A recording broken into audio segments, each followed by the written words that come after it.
En este edificio que tengo atrás mío, un grupo de investigadores inventaron las bases de la tecnología que hoy están redefiniendo nuestro día a día. Me vine hasta Toronto, donde Geoffrey Hinton desarrolló buena parte del Deep Learning para investigar el ecosistema que atrajo a gigantes como Microsoft, Google, entre otros, y que hoy, con uno de los complejos de innovación más grandes del mundo, se convirtió sin dudas en un epicentro mundial para la inteligencia artificial. Toronto no es solo la ciudad más grande de Canadá, es el epicentro de una revolución que cambió el mundo como lo conocemos.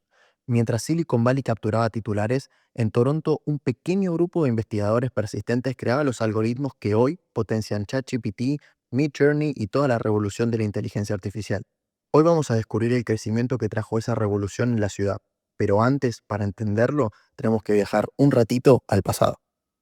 En los años 90 estábamos pasando por el famoso invierno de la inteligencia artificial, una época en la que nadie investigaba sobre el tema porque todos creíamos como humanidad que no podíamos seguir avanzando. Y en ese momento, cuando nadie quería seguir avanzando, el gobierno canadiense decidió apostar con una serie de programas que financiaban investigaciones en esta universidad, entre otras. Una de las personas que fue financiada por ese programa fue Geoffrey Hinton, hoy considerado el padrino del Deep Learning por desarrollar buena parte de las redes neuronales que son la base justamente del Deep Learning.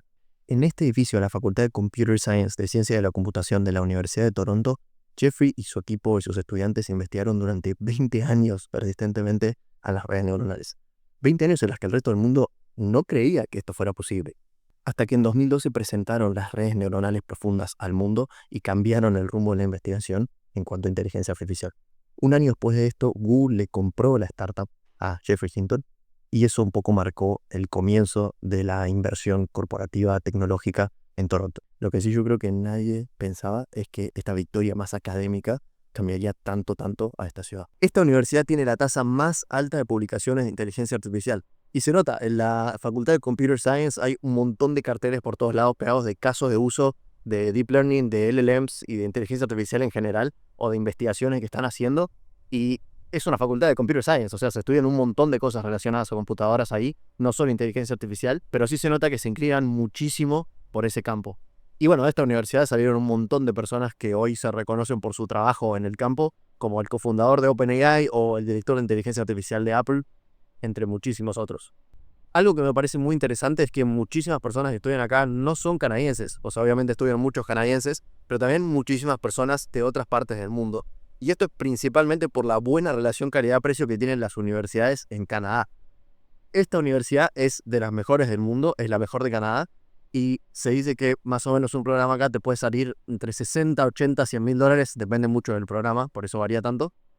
Pero en una universidad de la Ivy League, de las top 20 mejores de Estados Unidos, podemos estar hablando de 200, 300, 400 mil dólares. Hay realmente muchísima diferencia.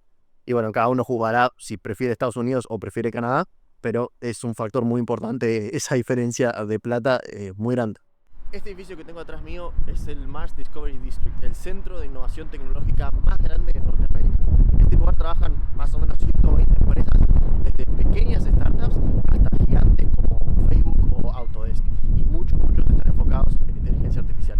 Y justo enfrente está el Vector Institute, que es un laboratorio de investigación de inteligencia artificial sin fines de lucro, en el que trabajan más o menos 400 investigadores. Se llama Vector Institute por el vector matemático, que es la base del álgebra, que a su vez es la base o gran parte de la base matemática de la inteligencia artificial. Esta zona pasó de estar dedicada principalmente a la industria textil a tener la mayor concentración de startups por metro cuadrado de Canadá. Y esta zona es la que le permitió a esta ciudad, Toronto, generar entre 2015 y 2020 un crecimiento de empleo en tecnología más rápido que incluso San Francisco.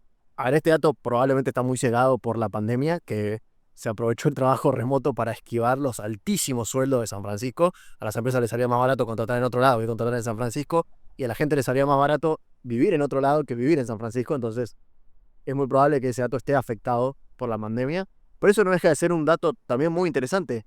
Se estima que en Toronto las empresas tienen un costo operativo de 30% menos que en Silicon Valley, cual es un montón. Es un montón para empresas, sobre todo para empresas chicas y startups, que hay un montón por acá, que necesitan cada dólar para tener un mes, una semana, un día más de runway y poder llegar o a levantar más inversión, o a levantar inversión por primera vez, o a por fin ser rentables y la plata deje de ser un problema. Pero al principio, tener 30% menos de costos es demasiado importante para la supervivencia de la empresa, Y más adelante porque al final las empresas están para hacer plata y no para gastarlas. Entonces hay mucha gente que va a preferir venir acá y gastarse un poco menos. En 2017 Google abrió sus laboratorios de inteligencia artificial acá en Toronto.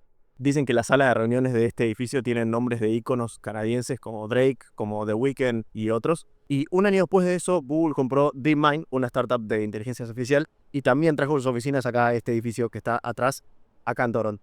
Y no es solo Google, se está viendo un montón de canadienses, ingenieros y científicos que trabajaban en Silicon Valley, que están volviendo para acá, para Toronto, para Vancouver y otras ciudades de Canadá. Y un montón de personas de otras partes del mundo que también están viniendo y eligiendo este país para vivir y para trabajar, para estudiar, por las facilidades que tienen venir acá. Facilidades que en Estados Unidos no hay. Irse a vivir a Estados Unidos por cualquier razón es bastante difícil. Venir a Canadá no lo es tanto. En la última década, Toronto se convirtió en la ciudad con mayor crecimiento de Norteamérica. Y se nota, es una ciudad muy grande, está lleno de rascacielos, todas las empresas grandes tienen oficinas acá, en general se nota muchísimo el crecimiento, y es una ciudad que recuerda muchísimo a ciudades como Nueva York. Por esto trajo una situación. Este lugar, por ejemplo, antes era la destilería más grande del Imperio Británico, exportaba whisky a todas partes del mundo, y hoy es simplemente una especie de feria turística. En general el crecimiento siempre es muy bueno, pero trae una situación de la que los locales en Toronto se quejan muchísimo. Y es que con tantas personas mudándose a esta ciudad, tantas personas que tienen una economía muy distinta a los locales que vivían antes, a los pequeños comerciantes, o a las personas en general que no trabajan en un entorno corporativo, tecnológico, globalizado, hace que los precios en esta ciudad y los costos aumenten muchísimo. Tanto que estas personas no pueden permitirse ya vivir en el centro de la ciudad donde antes lo hacían y se ven desplazados hacia las afueras, hacia otros barrios más al exterior, más lejos del centro. Esto no es nada nuevo, se llama gentrificación y se pasa en un montón de ciudades del mundo, pero bueno, es algo que escuché mucho desde que llegué a Toronto y me pareció interesante mencionar.